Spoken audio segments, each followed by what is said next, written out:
Nah, kalau berbicara masyarakat, apalagi kelompok rentan nih Pak, seperti anak-anak, mungkin lansia, ibu-ibu hamil. Ini pantauan Bapak sendiri selama di lapangan pasca bencana, bagaimana kondisi mereka ini, kelompok-kelompok rentan tersebut?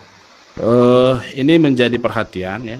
Tidak hanya kita, pemerintah daerah juga, PMI juga menjadi perhatian. Kita melakukan penanganan khusus.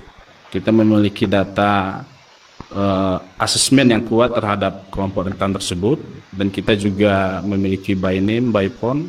Setiap hari kita lakukan komunikasi dengan mereka, terlebih dengan masyarakat yang dalam keadaan sakit berat, maka kita semasih bisa ditangani di fasilitas layanan primer, ini kita terus pantau.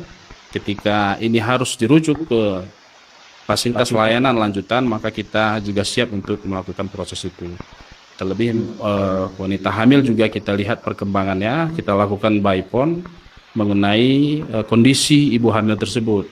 Dan anak-anak juga kita pastikan ini daerah-daerah pengungsian, kita terus monitor.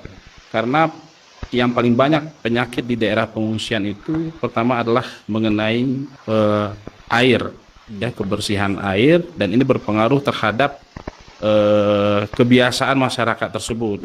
Ini juga harus kita pastikan, karena penyakit itu yang paling banyak itu adalah diare, kemudian penyakit kulit. Ini yang kerap kali muncul di daerah-daerah pengungsian.